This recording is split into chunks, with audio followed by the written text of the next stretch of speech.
A palavra de Deus nos orienta a não nos entregarmos ao instinto animal. Tenho percebido que isso é algo fundamental na prática da vida cristã. Mas é importante que a gente compreenda tanto o que é essa definição de instinto animal, como também as ações práticas para que isso não reine nas nossas vidas. E para isso, vou falar a respeito desse importante assunto, não apenas nesse Sub-12, mas numa série de 3 episódios, e tenho certeza que isso fará diferença na sua vida. Fique comigo e nos próximos minutos começaremos essa jornada.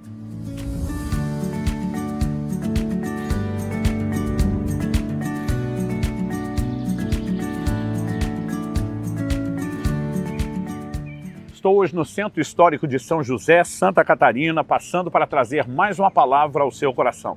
E o texto será o nosso ponto de partida e reflexão. Está em Tiago, capítulo 3. Eu vou ler dos versículos 13 a 18.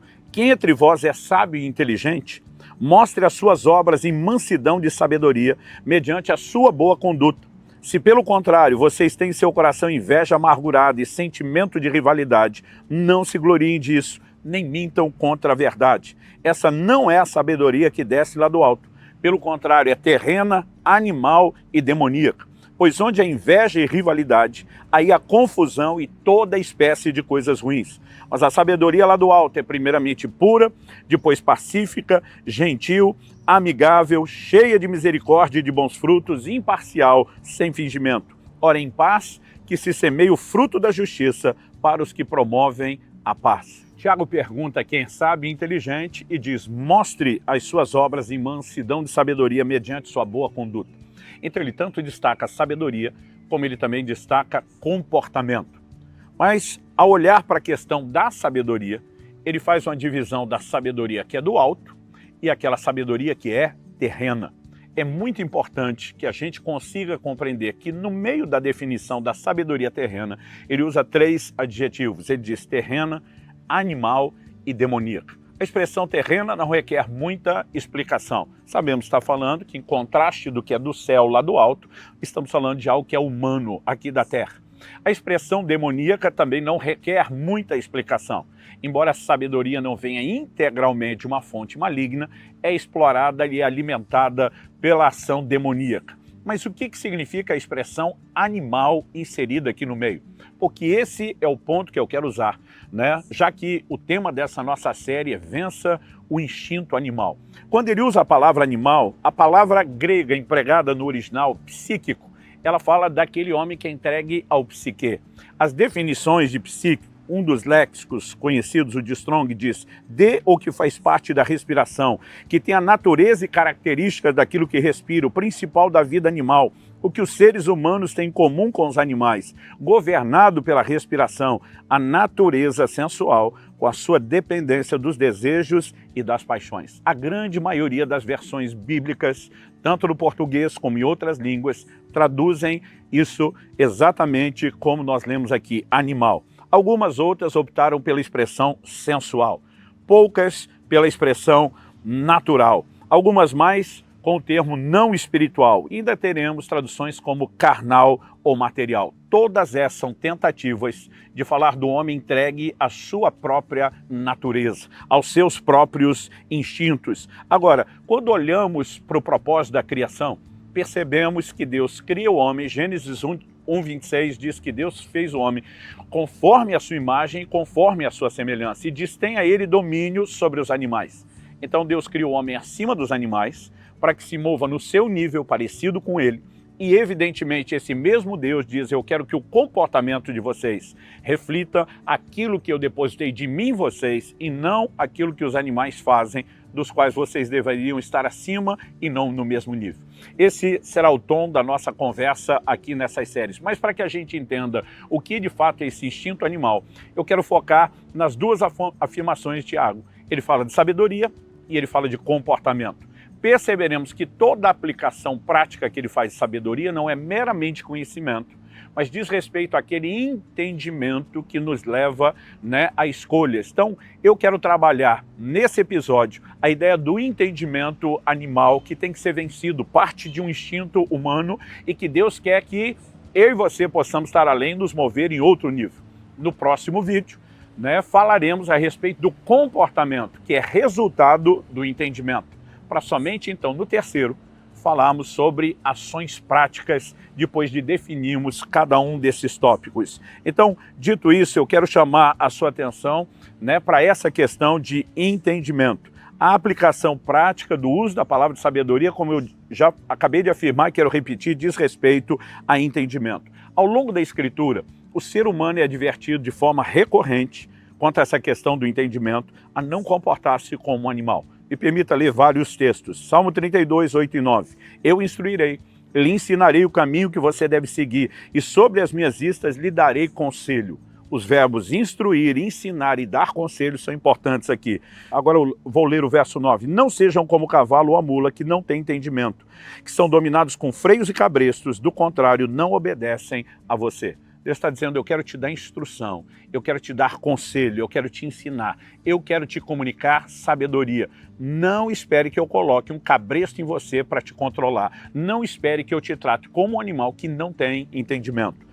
Salmo 73, 21 e 22. Quando o meu coração estava cheio de amargura e o meu íntimo se comoveu, eu estava embrutecido e sem entendimento. Era como um animal diante de ti. Mais uma vez a comparação, animal sem entendimento. Jó 18:3, porque somos reputados por animais e aos teus olhos passamos por curtos de inteligência. Jó 35, 10 e 11, mas ninguém diz onde está Deus que me fez, que inspira canções de louvor durante a noite, que nos ensina mais do que aos animais da terra e nos faz mais sábios do que as aves do céu. E por último, Salmo 49, 20, o homem revestido de honrarias, mas sem entendimento, é antes como os animais que perecem. Então, estabelecido o fato de que a própria Bíblia reconhece essa distinção de um nível de entendimento entre o homem que tem, né, foi criado por Deus, tem a imagem e semelhança de Deus, deveria ter um outro nível de entendimento, e os animais num nível inferior, nós percebemos que não se trata apenas de uma constatação, mas sempre uma advertência. Apesar dessa evidente distinção de sabedoria e entendimento, vocês precisam cuidar para permanecer no lugar que deveriam e não no nível de entendimento animal. No Novo Testamento nós temos uma declaração de Paulo, que é exatamente a seguinte, 1 Coríntios 2,14, ora, a pessoa natural, as traduções mais antigas dizem, o homem natural, não aceita as coisas do Espírito de Deus porque eles são loucura, e ele não pode entendê-las porque elas se discernem espiritualmente. Sabe qual a palavra foi traduzida natural aqui? Psíquicos, a mesma traduzida como animal lá em Tiago. O homem entregue à sua natureza, aos seus instintos, não consegue se mover no entendimento das coisas espirituais, das coisas de Deus. Para ele são loucura. Portanto, quando nos confinamos a um entendimento meramente humano e natural, ainda que você possa, comparando o homem com os animais, ele é mais sábio e inteligente, mas estamos falando não da mesma quantidade, mas do mesmo padrão, há aquilo que nós podemos classificar como obscuridade espiritual. Não se enxergue, não se compreende aquilo que nos é oferecido no plano espiritual. Em Colossenses 2,18, Paulo usa uma expressão da mente carnal. O que é que significa isso?